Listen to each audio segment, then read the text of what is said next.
been dreaming, need it, a life worth living, need it, a life. Untuk di daerah perbatasan seperti ini, khususnya kita berbatasan dengan Timor Leste, alangkah baiknya semua masyarakat itu ataupun pejabat sini, alangkah baiknya punya paspor.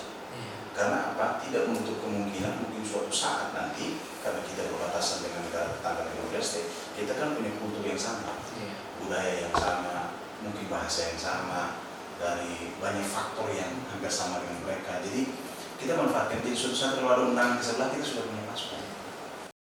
Jumpa lagi bersama kami dalam Diskominfo Menyapa. Hari ini ada tamu yang spesial boleh hadir di ruang podcast Diskominfo. Kita bersama dengan Bapak Aziz Rahadian dan juga Bapak Alex Olivier. Jadi hari-hari ini Bapak-Bapak berdua bertugas di kantor imigrasi kelas 2 TPI Tuan. Kita akan banyak berbicara soal tantangan dan inovasi penegakan hukum keimigrasian di daerah perbatasan. Karena kebetulan Maluku Barat Daya juga merupakan salah satu kabupaten di Maluku maupun di Indonesia yang berbatasan langsung dengan dua negara, yakni Timor Leste dan juga Australia. Yang kita akan mendengar banyak hal terkait dengan tugas-tugas yang setiap saat dilakukan oleh teman-teman di kantor imigrasi kelas 2 TPI Tual ini. Dan kesempatan kita akan berikan bagi Bapak Aziz, mungkin sebelum nanti menyampaikan beberapa hal soal tanggung jawab, mungkin lebih dulu bisa mengenalkan diri untuk para pemirsa pendengar yang sedang menyaksikan dialog kita di saat ini. Kesempatan kita berikan untuk Bapak Aziz. Mungkin yang pertama adalah mungkin Bapak bisa gambarkan sebenarnya tugas dari kantor imigrasi itu seperti apa yang selama ini masyarakat ingin tahu. Iya. Baik, mungkin terima kasih sebelumnya atas kesempatan yang diberikan kepada saya. Sekali lagi saya memperkenalkan diri. Nama saya Aziz dari kantor imigrasi kelas 2 TPI Tual. Yang pertama saya ucapkan terima kasih sekali kepada Dinas Kominfo Kabupaten Maluku Barat Daya yang secara mendadak sebetulnya sudah memberikan kesempatan yang sangat luar biasa kepada kami untuk hadir pada podcast yang memang sangat inovatif sekali untuk membantu menyebarkan berbagai macam informasi-informasi yang ada di Kabupaten Maluku Barat Daya. Dan kesempatan ini tentu saja kami sangat bersyukur karena hal ini akan membantu kami untuk menyebarkan informasi keimigrasian, mungkin bukan saja saat ini tapi untuk yang selanjutnya. Nah, saya sendiri sebenarnya adalah bertugas di kantor imigrasi kelas 2 TPI Tual itu untuk membantu menyebarkan informasi keimigrasian kepada masyarakat, terutama dalam hal pelayanan publik. Nah, kalau kita merujuk kepada pertanyaan, pasti masyarakat masih banyak yang kurang paham. Sebenarnya itu imigrasi itu apa? Kira-kira apa pekerjaannya? Yang dilakukan imigrasi kepada publik itu apa saja? Jadi secara garis besar saya ingin menyampaikan bahwa kantor imigrasi itu adalah salah satu unit pelaksana teknis vertikal yang berada di bawah Kementerian Hukum dan HAM. Kemudian Kementerian Hukum dan HAM itu sendiri membawahi beberapa dirjen. Salah satu dirjennya itu adalah Dirjen Imigrasi. Kalau dirjen yang UPT-nya ada di sini selain imigrasi itu adalah Dirjen Pemasyarakatan, yang rutan atau lapasnya ada di Wonrei itu. Nah itu. Jadi kami dengan mereka itu satu kementerian tapi beda dirjen. Nah, Dirjen Imigrasi sendiri itu membawahi sejumlah kantor imigrasi yang ada di seluruh Indonesia. Kebetulan di Provinsi Maluku ini sendiri terdapat dua UPT atau unit pelaksana teknis kantor imigrasi. Satunya ada di Kota Ambon, satunya ada di Kota Tual. Nah, dua imigrasi inilah yang mengcover luasnya wilayah Provinsi Maluku. Jadi kantor imigrasi kelas 2 TPI Tual sendiri wilayah kerjanya itu mencakup satu kota dan 4 kabupaten. Yang pertama adalah Kota Tual, kemudian Kabupaten Maluku Tenggara, kemudian Kabupaten Maluku Barat Daya, kemudian Kabupaten Kepulauan Aru dan Kabupaten Kepulauan Tarimba. Itu adalah luasnya wilayah kerja kami. Selain dari itu, maka semua masuk di wilayah kerja kantor imigrasi kelas 1 TPI Ambon. Nah, seperti itu, Bung Arthur. Jadi kita spesifikkan lagi, sebenarnya di imigrasi itu kerjanya apa? Jadi di dalam imigrasi itu ada selain ada fasilitatif, ada 3 seksi teknis. Yang satunya itu adalah seksi yang biasanya kami sebut sebagai seksi pelayanan publik, yaitu seksi lalin talkin, pelayanan izin tinggal dan status keimigrasian. Nah, ada juga pelayanan, ada juga seksi yang disebut sebagai seksi intelijen dan penindakan keimigrasian. Kami biasanya menyebutnya sebagai seksi intelnaki, yaitu bertugas untuk melaksanakan permasalahan-permasalahan yang kaitannya dengan penegakan hukum keimigrasian. Misalnya, contoh ada orang asing masuk, terus tidak pakai paspor atau masuk secara ilegal, tidak punya paspor, tidak punya izin tinggal, tidak punya visa, itu berarti itu urusannya penegakan hukum keimigrasian yang dibawa langsung atau dikendarai langsung oleh seksi intelijen dan penindakan keimigrasian. Dan ya, seksi teknis yang satunya adalah seksi informasi dan komunikasi. Jadi seksi ini, yaitu kebetulan saya sendiri adalah kepala seksinya, bertanggung jawab untuk menyebarkan informasi keimigrasian, baik itu penegakan hukum keimigrasian ataupun pelayanan keimigrasian.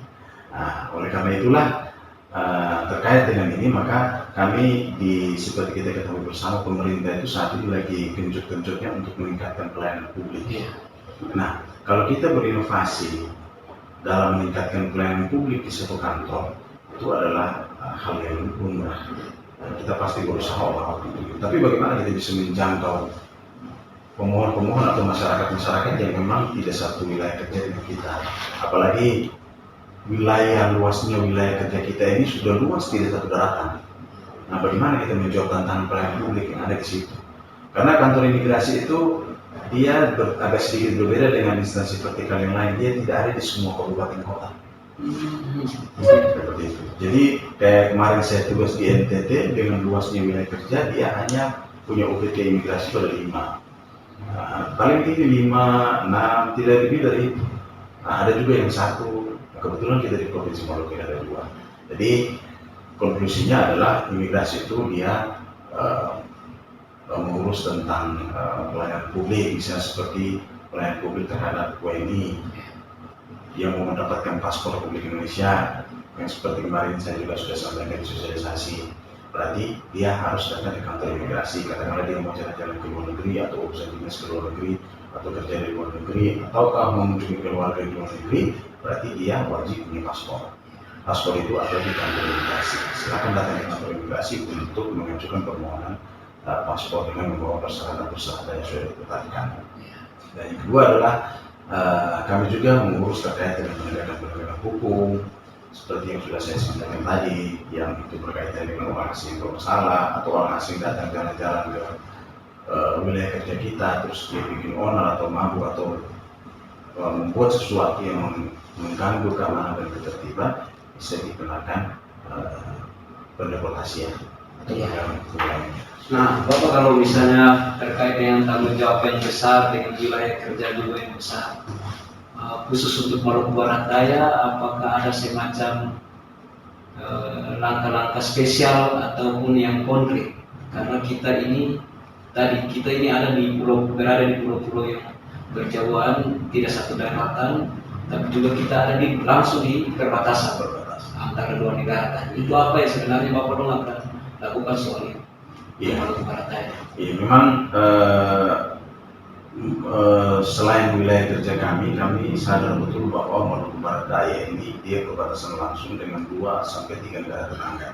Yang paling dekat dari sini adalah Timor Leste. Jadi kami berusaha untuk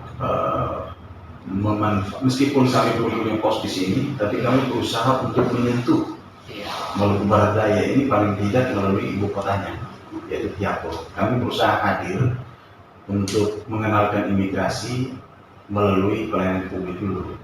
Pelayanan publik. Jadi kebetulan Direktorat Jenderal Imigrasi itu mempunyai salah satu inovasi yang namanya inovasi pelayanan izin paspor.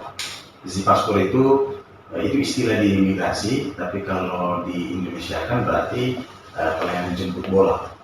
Jemput bola artinya kita memberikan pelayanan kepada pemohon paspor yang tidak sempat datang ke kantor imigrasi, maka kami yang akan langsung turun untuk memberikan pelayanan publik itu kepada masyarakat yang membutuhkan.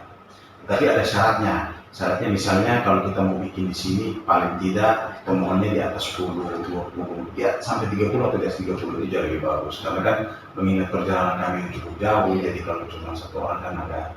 Nah, makanya kami tujuan datang kami di sini itu adalah sebenarnya kami sudah hadir di sini itu untuk yang tahun ketiga. Di tahun 2022 bulan November kami sudah mulai melakukan pengencaraan penyebaran informasi dan kami akhirnya bisa melakukan pelayanan isi paspor di sini. Jadi masyarakat yang tadinya mau bikin paspor di Ambon atau virtual itu kami yakinkan kepada mereka bahwa kami bisa datang bikin di sini. Bapak Ibu tinggal bayar PNBP di kantor BRI terdekat, jadi bangunan ditentukan. Nanti Pak, setelah itu kami kembali ke sana, paspor yang dicetak kemudian kami bawa lagi kembali ke sini. Jadi tujuannya adalah bagaimana memberikan kemudahan pelayanan itu kepada masyarakat. Dan di tahun 2023 bahkan kami sudah 2 kali ke sini. Jadi total pelayanan isi paspor di 2 tahun kemarin itu adalah sudah sebanyak 3 kali. Nah di tahun ini kami datang lagi untuk melakukan penyebaran informasi dan akhirnya kami sudah mendapat kurang lebih di atas sekitar 15 orang lagi yang akan melakukan pelayanan mengajukan permohonan paspor di PNBP. Dan tim kami setelah kami kembali, tim kami untuk dari pelayanan akan masuk ke sini kurang lebih sekitar tanggal 20, tanggal 19 tiba, tanggal 20 mereka akan melakukan pelayanan jemput bola lagi di sini. Jadi karena begini Bang, kita kan melihat bahwa saya sudah sering sampaikan bahwa paspor ini sebenarnya PNBP-nya murah, 350.000. Hanya saja untuk mendapatkannya itu orang harus ke Ambon atau ke Tual dengan tiket pesawat yang mahal. Jadi tiket pesawat lebih mahal dibandingkan harga PNBP paspor. Jadi kami berusaha untuk menjawab tantangan itu dengan hadirnya di sini untuk memberikan kemudahan pelayanan kepada masyarakat yang betul-betul membutuhkan paspor. Jadi melalui kesempatan ini juga saya merasa bahwa untuk di daerah perbatasan seperti ini, khususnya kita berbatasan dengan Timur Leste, alangkah baiknya semua masyarakat itu ataupun pejabat migrasi, alangkah baiknya punya paspor. Karena apa? Tidak menutup kemungkinan mungkin suatu saat nanti karena kita berbatasan dengan negara tetangga Timur Leste, kita kan punya kultur yang sama, budaya yang sama, mungkin bahasa yang sama, dari banyak faktor yang hampir sama dengan mereka. Jadi kita manfaatkan. Jadi suatu saat kalau ada undangan ke sebelah kita sudah punya paspor. Kan kita akan punya kebanggaan tersendiri kalau kita masuk ke negara orang, kita bawa paspor kita. Selain kita menunjukkan identitas diri kita juga masuk dengan dada yang membusung gitu. Tidak masuk diam-diam takut atau apa seperti itu. Memang hal ini kadang-kadang itu biasanya ketika kita mensosialisasikan orang berpikir tidak terlalu penting. Tapi ketika suatu saat dia mungkin ada perjalanan dinas ke Riau atau ke Batam, baru sadar, aduh kemarin baru saya bikin paspor, saya bisa bikin mana seperti itu. Apalagi paspor ini kan masa berlakunya saat ini 10 tahun. Jadi kalau mungkin belum dipakai tahun ini, mungkin berikutnya akan dipakai. Seperti itu. Jadi kami juga memohon kepada masyarakat bahwa pentingnya paspor bagi masyarakat yang ada di wilayah perbatasan itu memang sangat mungkin sudah jadi suatu kebutuhan, bukan lagi barang mewah atau apa seperti itu. Mungkin seperti itu. Ya, terima kasih Bapak Asis yang sudah boleh menggambarkan. Jadi pada intinya adalah ketika kita ingin berpindah tempat antar satu negara itu harus ada dokumen resmi dari pemerintah yang disebut paspor itu. Ya, untuk Bapak Alex, mungkin Bapak juga bisa memberikan gambaran terkait dengan lalu lintas masyarakat Maluku Barat Daya ini di daerah perbatasan terutama di Timor Leste. Apakah juga ada yang terjadi di sana itu tipenya seperti apa? Memang ada pergerakan orang di lintas batas atau memang tidak? Ini yang mungkin bisa coba dijelaskan Pak. Ya, kalau gitu, kalian, terima kasih untuk kesempatan yang diberikan kepada kami dari Badan Perbatasan terkait dengan keimigrasian atau juga terkait dengan perlintasan orang. Iya. Jadi memang kita merupakan bagian dari kawasan perbatasan. Kita berbatasan dengan Australia dan paling dekat itu dengan negara Republik Demokrat Timor Leste. Iya.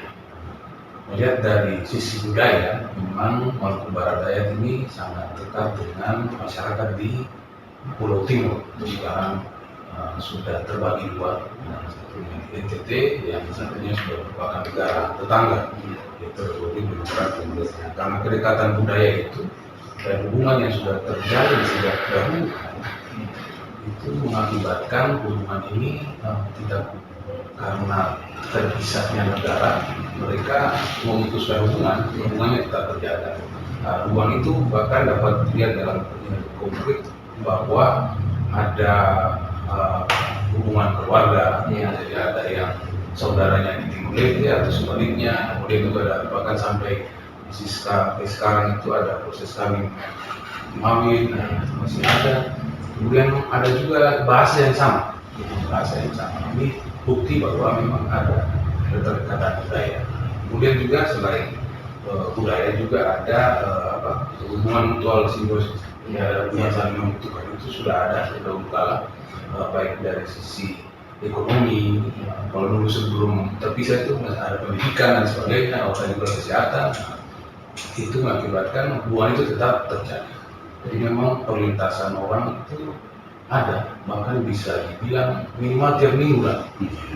Jumlahnya berapa banyak itu Pak? Ya.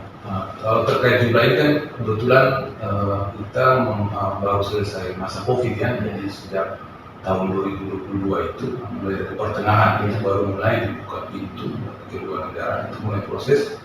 Itu untuk tahun 2023 itu sekitar 268 orang. Itu yang kami data resmi.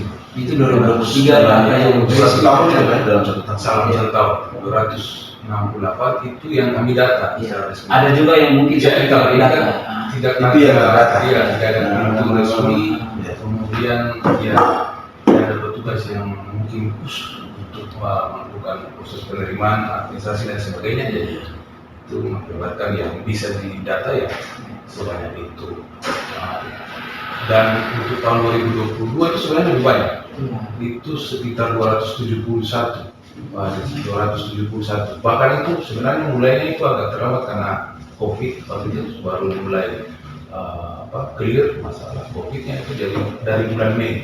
Itu dari bulan Mei baru mulai aktif itu 271 orang sampai akhir tahun 2022, sedangkan yang tahun ini 2023 itu 268. Cuma yang membedakan itu bahwa di tahun 2022 itu memang kelihatan banyak, namun urusannya itu sebagian besar urusan keluarga. Nah, dan intensitasnya itu tidak banyak, tapi dalam jumlah besar datang. Jadi sekali datang seperti proses pernikahan itu sampai 60 orang. Lalu kemudian ada mengunjungi atau kuburan atau makam, ziarah, itu juga ada skala besar. Terus ada sempat bahkan mengikuti upacara 17 Agustus. Nah itu sekitar 20-an orang dari tahun ya. Betul. Nah, itu yang memang membuat jumlahnya kelihatan besar. Nah, jadi lebih banyak urusan keluarga. Ada di samping juga ada urusan. Nah, tapi di tahun 2023 itu mayoritas itu urusan ekonomi. Bisnis ya. Bisnis. Urusan keluarga sangat terbatas. Tapi lebih banyak itu. Jadi proses ekonomi lebih banyak terjadi di tahun 2023. Itu menggambarkan bahwa Maluku Barat Daya punya potensi yang dibutuhkan oleh saudara-saudara kita di sebelah Timor Leste. Iya Bapak, mungkin yang perlu juga dibicarakan ada pergerakan atau ada perlintasan masyarakat mau dari Timor Leste maupun dari NBD katakanlah Indonesia. Antara dua negara ini dokumen-dokumen apa yang memang dipakai untuk bisa melegalkan pergerakan orang ini yang dipakai di sana? Nah ini terkait dengan ilegal ini kan, ini yang dibilang rumit ya. Sebenarnya secara ketentuan kita tidak punya pintu masuk resmi. Pak Anies juga paham bahwa kita tidak pintu resmi. Seharusnya minimal ada TPI di sana, migrasi.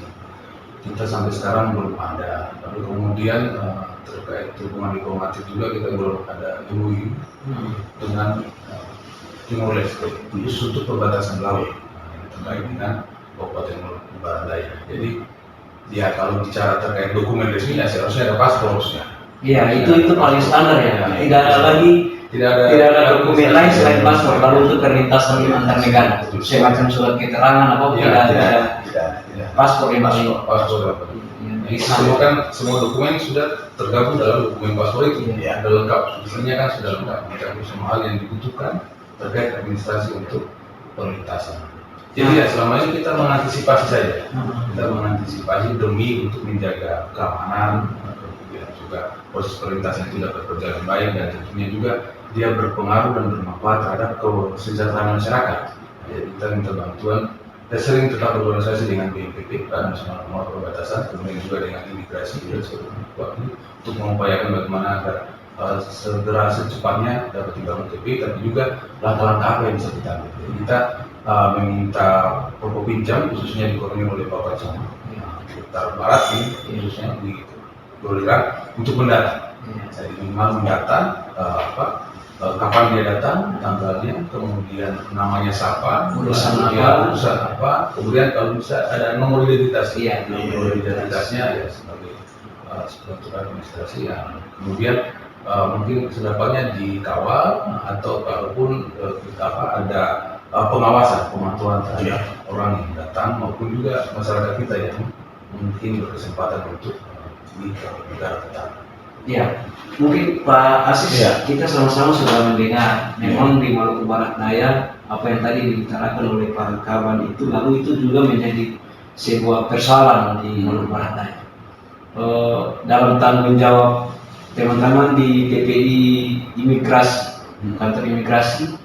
Nah, untuk case masalah yang dihadapi MBD seperti yang tadi dijelaskan, sebenarnya apa yang bisa Bapak teman-teman lakukan untuk bisa mengantisipasi atau mengatasi masalah ini? Iya, memang betul sekali apa yang disampaikan oleh Pak Alex. Memang kami dari kantor imigrasi kelas 2 TPI Tuan sendiri sudah mengetahui hal ini, bahkan kami juga sering mendapatkan data informasi perlintasan manusia yang di sana. Dan terkait dengan ini, memang sudah ada solusi kemarin yang saya sudah sampaikan. Memang kalau untuk membentuk satu TPI, tapi itu tempat pemeriksaan imigrasi di sana itu pasti ada mekanisme yang cukup panjang. Cukup panjang karena itu sudah ada tanggung jawab lintas instansi. Jadi kalau kita bicara tempat pemeriksaan imigrasi itu kan sebenarnya apabila adanya satu PLBN di sana, itu bukan cuma imigrasi saja yang ada di situ. Di situ ada bea cukai, di situ ada karantina. Karantina itu juga bukan satu, ada karantina ikan, ada karantina hewan, ada karantina tumbuhan. Jadi tiga ini dia harus ada di situ. Karena imigrasi itu dia hanya bertanggung jawab untuk dokumen keimigrasian orang yang masuk atau orang yang keluar, baik itu dari negara kita ke sebelah atau ke sebelah kemari. Tapi kalau barang yang dibawa, itu bukan tanggung jawab, itu sudah bukan kita lagi.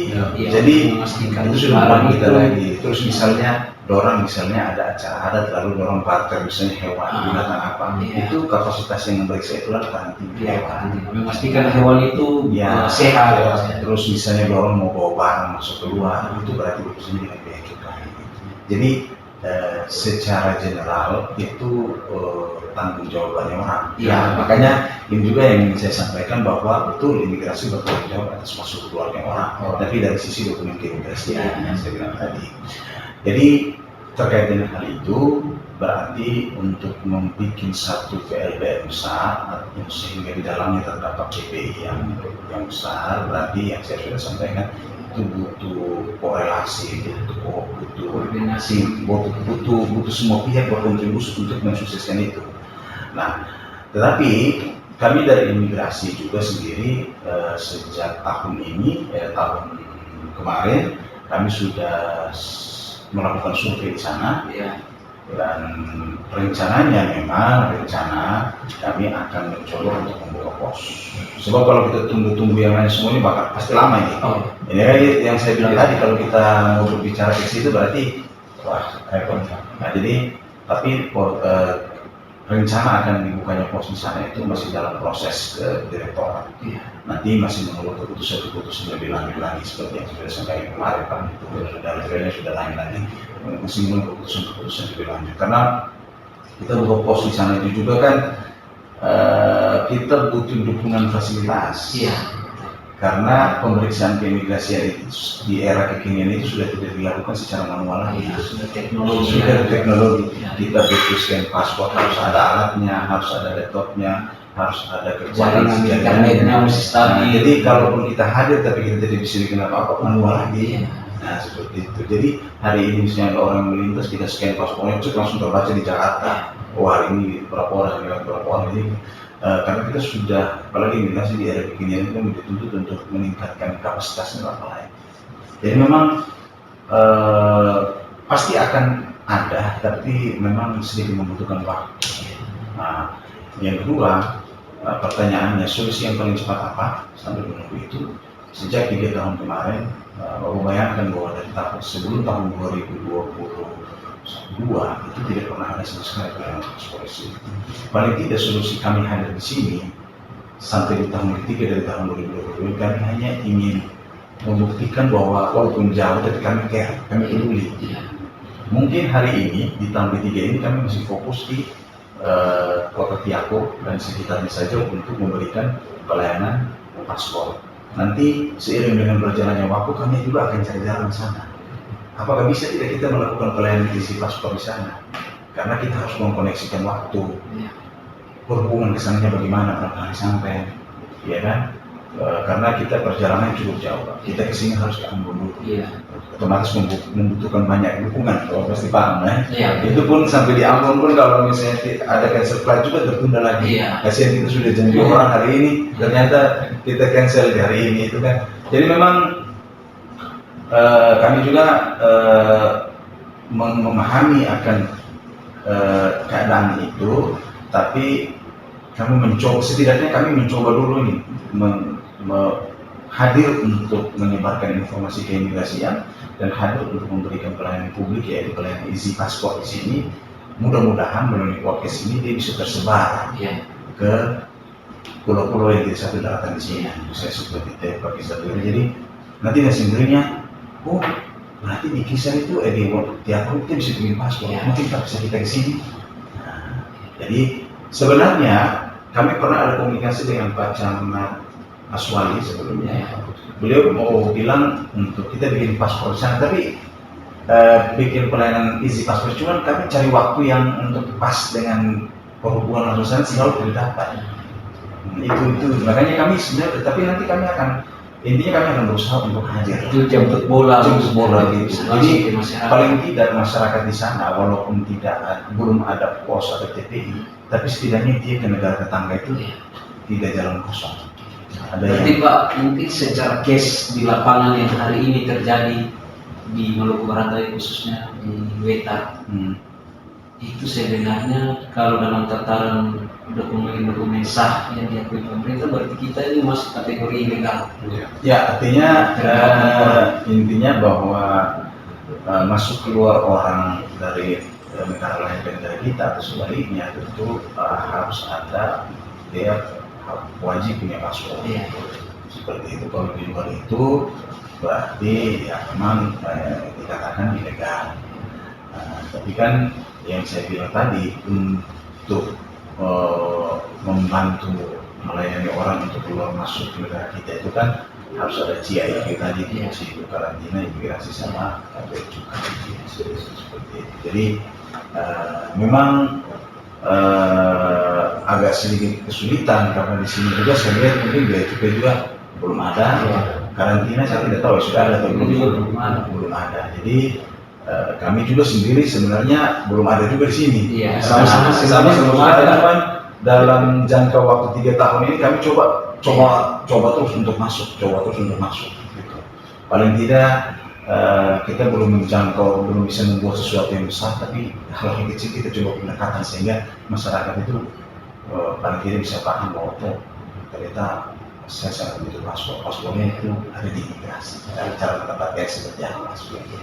Jadi melalui kesempatan ini juga saya ingin sampaikan bahwa tanggal 20 nanti akan ada pelayanan isi paspor atau jemput bola di Kota Tiapor. Jadi kami mohon juga kepada masyarakat ataupun ya yang ada di Kota Tiapor dan sekitarnya atau di pulau-pulau seberang sini yang memang ada niat untuk bikin paspor, ya bisa datang. Kami kebetulan juga sering koordinasi dengan Pak Nasir di Kementerian Agama. Selama ini kan mereka bikin paspor untuk jemaah haji dan umroh itu harus jauh ke Ambon atau ke Tua. Kami sudah 3 tahun ini kami ke sini. Jadi masyarakat di sini betul-betul dia tidak kemana-mana. Dia terbantukan. Dia sangat terbantukan seperti itu. Dan kemarin juga Pak Nasir sudah infokan bahwa di Wetar ada beberapa orang mau bikin. Dia bilang kalau dia tanggal 20 Pak Nasir. Berarti ada inovasi yang luar biasa ya. Artinya buat teman-teman di Tua di TPI kelas 2 ini juga tidak tinggal lihat. Iya, kami. Memang kondisi MPD ini riskan. Iya. Kalau tadi diutarakan oleh Pak Abang itu kan itu sebenarnya keadaan harus memaksa. Harus memaksa untuk bisa mengamankan orang yang masuk dan juga yang keluar. Karena begini Pak, kita ini mungkin saja dalam keadaan aman dan damai sebenarnya. Kita belum pernah mendeteksi ada persoalan-persoalan hukum yang terjadi di daerah perbatasan. Apakah itu ada illegal oilnya atau ada narkobanya, ada ini kan harusnya banyak diantisipasi sebenarnya. Nah untuk di MPD atau di Wetar, apakah memang sampai hari ini yang Bapak teman-teman di pengelola perbatasan dapatkan itu memang tidak ada persoalan-persoalan yang masuk ke ranah-ranah hukum? Yang pidana atau itu tidak pernah, bagaimana kasusnya? Belum pernah ada kasus yang istilahnya signifikan. Emang tahun kemarin itu ada satu penduduk kita dari D1 itu ke Australia. Iya. Ya, ke Australia itu bersama dengan rekan-rekannya, tapi berangkatnya itu dari Tanimbar. Iya benar. Perahu menuju ke Australia itu sempat dideportasi, tapi semua prosesnya berjalan baik. Jadi ke itu masuk Kupang, kemudian Pak Camat Wetar Barat itu menjemput, diserahkan dari pihak imigrasi, bahkan sampai pindahnya mengantar ke Wetar. Itu nelayan itu ya Pak? Iya, nelayan itu.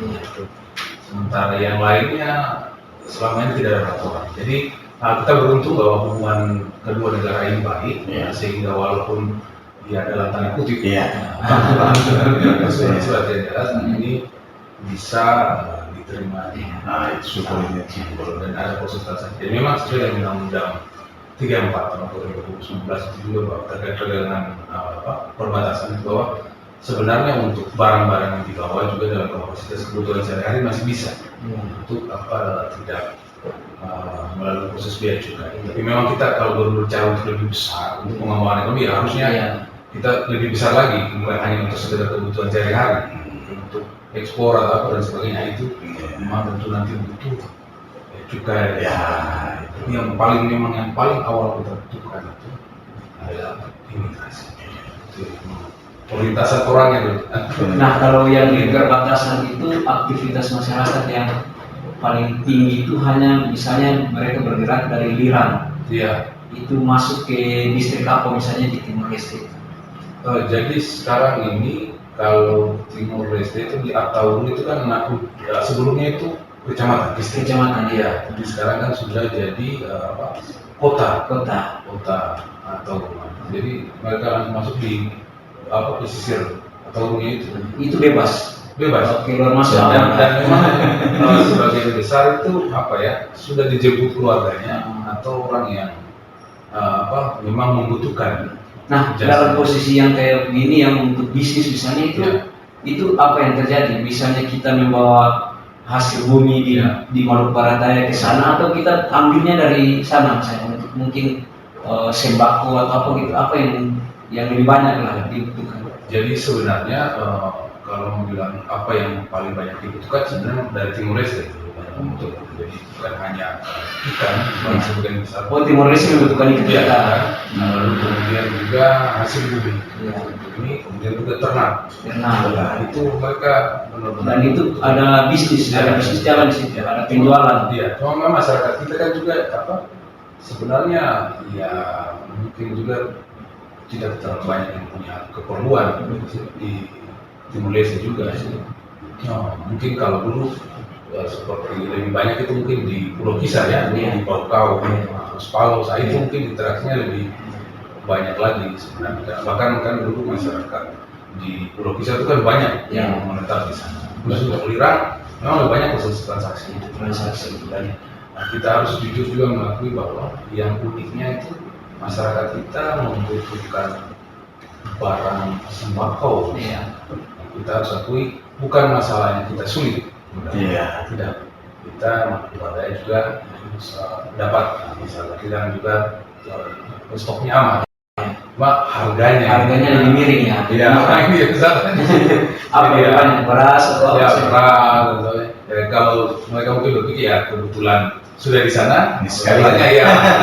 Jadi bukan istilahnya bukan mereka membutuhkan sih, tapi ya kebetulan.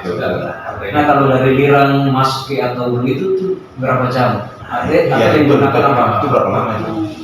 Mungkin paling lama 30 menit. 15 menit bisa dia tergantung kesempatan.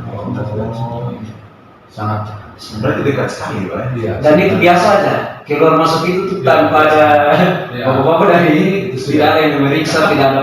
Biasanya ada pos juga. Ada polisi itu tidak mempermasalahkan. Ada pos di sana. Tapi itu seperti pol air. Ya, ada. Pol air tidak tahu. Tapi tidak ada. Memang juga tidak ada imigrasi. Memang tidak sana. Mereka hanya standby menjaga visual untuk nanti melakukan pemeriksaan. Ya. Jadi ini memang juga ke depan memang perlu antisipasi apa memang terbangnya TBI atau mungkin ada masa MOU antara kedua negara khusus untuk perlintasan orang yang antara Timur Leste dan Kabupaten Maluku Barat Daya ini ada MOU karena MOU ini sudah pernah ada di Kupang, NTT, itu kan mereka diperbolehkan dalam radius tertentu tanpa dokumen-dokumen berisi. Jarak mungkin seperti yang kemarin pada radius 10 km. Tapi itu darat. Tapi itu perbatasan darat. MOU-nya itu ada. Nah, perbatasan laut kita ini kan memang belum ada kesempatan. Belum ada. Apalagi terkait dengan MOU yang seperti itu. Sehingga hal ini yang merembet sampai ke kita itu kenapa tidak bisa di situ? Nah, seperti itu. Nah, kalau sampai sejauh ini untuk antar pemerintah itu pembicaranya sudah sampai tingkat apa? Misalnya ada hubungan-hubungan diplomatik yang dibangun. Karena apakah pemerintah Timor Leste merasa nyaman dengan kondisi hari ini di perbatasan atau harus juga mereka mengambil langkah misalnya? Karena kan tidak serta-merta kita mengklaim hari ini semuanya boleh berjalan dengan aman-aman saja dan itu anggap biasa. Kan pernah terjadi misalnya kasus atau tindakan-tindakan pidana atau apa di sana. Jadi tingkatan itu apa sudah terjadi? Misalnya pembicaraan itu mungkin level kementerian atau antar dua negara ini memang apakah sudah pernah ada itu informasi? Saya rasa sudah ada. Pengetahuan kami juga sudah ada. Mana yang paling mungkin konkret itu dalam forum ASEAN. Dalam forum ASEAN itu kan kedua negara masuk dalam keputusan ASEAN sehingga juga mungkin kita tidak perlu membuat visa di ASEAN. Berarti kan Indonesia juga. Lalu terus kita lihat akan dapat menyimak sama-sama bahwa hubungan kedua negara yang baik. Dan kemarin juga Pak Presiden dari Timor Leste yang terpilih kan sudah datang. Nah itu salah satu pertemuan poin dalam pertemuan itu adalah membahas terkait dengan hubungan perdagangan, ekonomi dengan negara Indonesia. Itu saya rasa sudah dibahas juga terkait dengan proses-proses ekonomi yang terjadi di kedua negara. Kemudian juga terkait dengan hubungan budaya, sosial budaya itu kan juga disampaikan dalam berita dan laporan-laporan resmi juga bahwa itu juga dibicarakan. Ini menandakan bahwa hubungan kedua negara dalam keadaan yang baik dan memang pemerintah selalu mengambil. Melalui BNPB juga kami sering berkoordinasi dan disampaikan bahwa posisi ini terus berjalan. Namun kita perlu sadari bahwa pembicaraan terkait batas wilayah itu bukan pembicaraan yang mudah. Dia memperhitungkan berbagai aspek ya perlu dibicarakan yang dibahas bersama-sama untuk tidak merugikan salah satu pihak yang menurut satu. Itu makanya memang bukan mungkin pemerintah istilahnya abai, tidak. Ini butuh suatu koordinasi suatu pembicaraan yang panjang, mulai ke batas darat pun sampai sekarang belum selesai. Betul. Batas darat yang bersama-sama di satu pulau pun belum selesai, apalagi pembicaraan batas laut. Ya, karena memang kita berbenturan berdasarkan teritorial. Kita berbenturan berdasarkan teritorial. Nah, kalau dengan Australia kita secara batas laut sudah selesai, ada zona ya, eksklusifnya sudah selesai. Nah, tapi kalau untuk dengan Timor-Leste ya itu tadi saya sudah sampaikan. Karena berdekatan sekali ya, jadi untuk menentukan berapa mil dari garis pantai itu yang agak sulit karena kalau ikut aturan yang lebih besar kan bisa 12 mil kalau nggak salah. Iya, itu 12 mil ini sudah tidak sampai. Jadi ini dekat sekali, jadi memang mau menentukan berapa mil dari masing-masing pulau. Dan juga mendingan kita pernah satu negara. Iya. Negara proses pemisahan yang saya rasa juga pemisahan yang demokratis ya, yang demokratis bukan melalui suatu konflik. Walaupun memang mungkin ada konflik kecil, tapi itu kan biasa. Ya. Tapi yang kita ketahui bahwa proses itu kan demokratis. Berarti harusnya jalan dengan baik. Iya. Bapak terima kasih untuk banyak informasi yang boleh kita saling share di tempat ini. Mungkin kita akan segera mengakhiri podcast atau dialog kita di sini. Mungkin yang paling terakhir mungkin saya juga ingin mendengar harapan dari teman-teman dari kantor imigrasi Kelas 2 TP Tual. Ya, harapannya seperti itu. Ya, terima kasih. Memang kami menyadari bahwa pada dasarnya permasalahan yang terjadi di OBD ini sebenarnya bukan level kita ya. Yang mengeksekusi daerah itu sebenarnya sudah level kita tinggi. Jadi tentu ini keputusannya semua bermuara keputusan. Kita di sini pada dasarnya adalah pelaksana yang siap menjalankan perintah sesuai dengan aturan yang berlaku. Namun demikian kami dari Imigrasi Tual sendiri juga berusaha untuk menjawab tantangan yang ada sesuai dengan kapasitas kemampuan kami yang ada di sini. Oleh karena itu, melalui kesempatan ini juga, paling tidak, meskipun kami belum punya pos di sana, tapi paling tidak kami berharap bahwa pelayanan-pelayanan isi paspor yang kami coba laksanakan di ibu kota kabupaten ini bisa didengar dan bisa dimanfaatkan dengan baik, sehingga hal itu mungkin bisa jadi langkah awal bagi kami untuk bagaimana menjawab kebutuhan masyarakat akan dokumen keimigrasian itu. Jadi kami juga ingin menyampaikan bahwa bukan kami tidak ingin melakukan pelayanan paspor atau jemput bola di sana. Itu mungkin step by step kita akan mengarah ke situ. Tapi alangkah baiknya kita menyebarkan ini dulu di ibu kota kabupaten yang memang punya sarana yang jauh lebih maju di sana. Misalnya contoh kita ada di sini saja ini sudah sangat beruntung bagi kami imigrasi bahwa oh iya ini akan tersebar juga kali ini. Sehingga kedepannya mungkin kami akan berusaha untuk bisa menjangkau daerah-daerah yang memang menjadi titik prioritasan selama ini untuk bisa memberikan pelayanan paspor kepada mereka yang ada di sana. Paling tidak walaupun belum ada pemeriksaan petugas imigrasi, tapi dia kesebelah itu ada sesuatu yang dibawa seperti itu. Jadi dia dokumen. Jadi ketika sampai di sebelah petugas imigrasi atau Timor-Leste sudah wah, nah ini wah, ya kan. Jadi kan ada wajah Indonesia. Paling tidak dia bangga, paling tidak dia mau apa-apa juga orang susah. Secara resmi, secara legal. Nah itu jadi kami sekali lagi mohon kepada Dinas Kominfo dan seluruh instansi terkait yang ada di sini, kami tidak bermaksud untuk memberikan tugas tambahan, tapi bantulah kami untuk para mitra keimigrasian khususnya untuk pelayanan jemput bola ini. Kalau misalnya setelah tanggal 20 ini nanti ada lagi yang bikin, mungkin bisa dikumpulkan sekitar 10-15 orang dan diusahakan lagi untuk kami akan datang seperti ini. Karena tujuan daripada sosialisasi kemarin atau kami sosialisasi secara door atau sosialisasi melalui podcast seperti ini mungkin jadi perpanjangan tangan kami di sini untuk bagaimana menjawab tantangan yang ada walaupun kecil tapi kami berharap itu ada efeknya besar. Mungkin seperti itu. Iya, baik terima kasih Pak Asis yang sudah boleh berbagi. Pada intinya kami di Kominfo juga terbuka untuk bisa membantu seluruh tanggung jawab ini untuk pelayanan publik. Salah satunya itu kita di Kominfo ini mengelola banyak kanal-kanal media sosial, ada nomor pengaduan, ada kita punya media-media sosial, Facebook, Twitter, dan lain-lain. Nah, kalau masyarakat yang ingin mendapatkan paspor misalnya lewat podcast kita hari ini, bisa langsung lewat Dinas Kominfo, dalam arti kita menjadi jembatan berhubung, dan juga bisa langsung dengan teman-teman di imigrasi misalnya. Kalau teman-teman kesulitan untuk mendapatkan nomor kontak dan lain-lain, bisa lewat kami. Itu kami di Kominfo tetap terbuka untuk melakukan proses.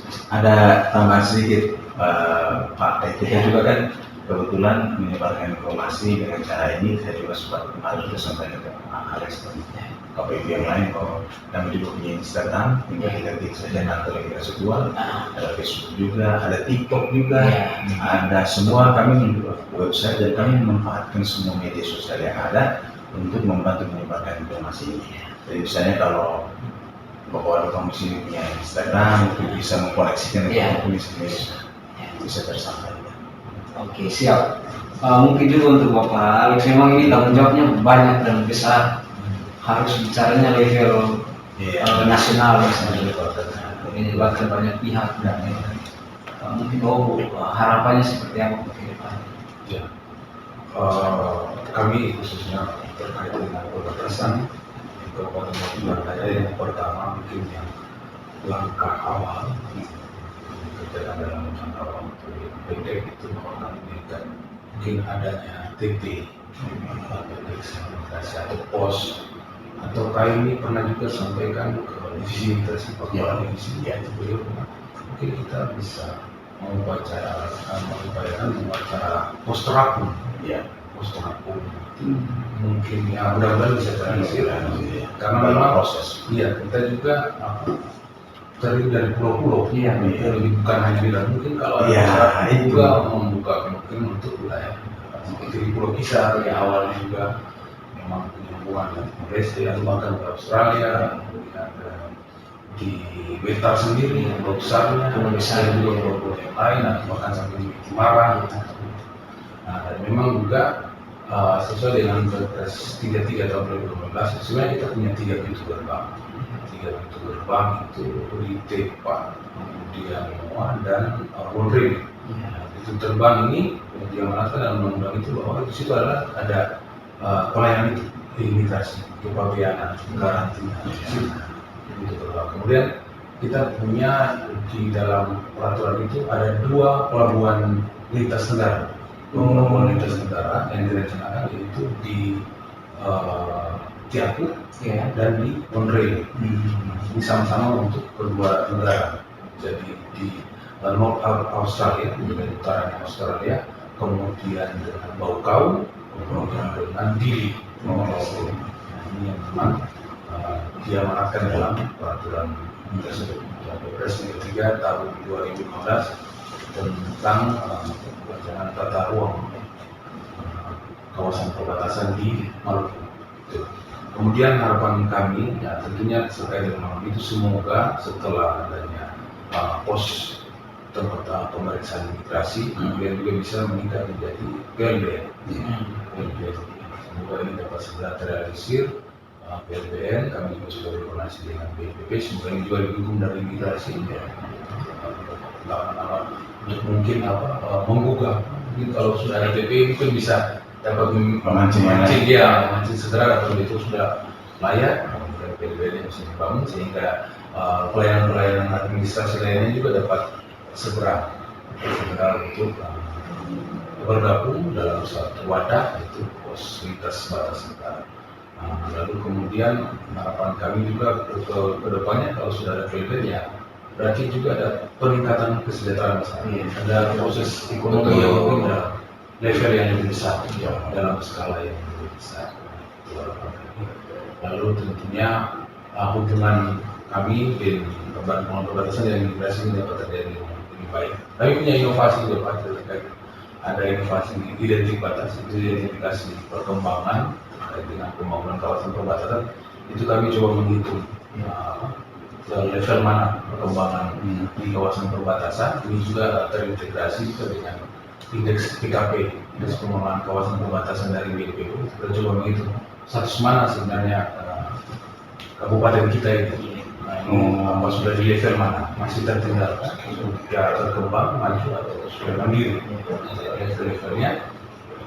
Untuk sebagai rapor. Nah ini sebagai kita kalau berbicara dengan kementerian yang dalam menurut BNPB ada 27 kementerian dan lembaga ini, mereka sudah bisa melihat indikator ini, juga melihat indeks ini. Nah kemudian juga kami punya inovasi koran kawasan, ini tim koordinasi pengelolaan kawasan perbatasan. Ini juga melibatkan OPD-OPD terkait dengan pengelolaan kawasan perbatasan. Bicara terkait pengelolaan kan berbicara manajemen perencanaan, organisasian, kemudian pelaksanaannya, kemudian pengawasan, dan juga pengendalian. Ini melibatkan lintas OPD. Nanti kami juga harapkan ke depan kita mungkin dapat lebih berkembang, juga melibatkan imigrasi masuk, dan juga instansi-instansi terkait lainnya. Dan kami juga ada kegiatan patroli. Ini kami yang belum pernah melibatkan imigrasi, karena itu karena staf yang di sini mungkin iya itu ke depan mudah-mudahan sudah bisa kami libatkan. Selama ini kami sudah melibatkan TNI Polri. Kami melakukan patroli laut, patroli laut, operasi bersama. Iya, operasi bersama. Melintasi pulau-pulau terluar. Kita memiliki 6 pulau terluar di Kabupaten Bogor. Demikian Pak. Ya, terima kasih untuk Pak Asis dan juga Pak Alex yang sudah bisa berbagi dalam dialog kita kali ini. Semoga apa yang kita bicarakan ini memberi manfaat bagi masyarakat dan juga semua harapan-harapan yang tadi, banyak hal yang kita bicarakan itu lalu ya satu demi satu bisa terrealisasi untuk waktu-waktu yang akan datang. Ya, terima kasih banyak. Kita tutup dialog kita di Diskominfo Menyapa saat ini. Selamat siang, Kalwilo.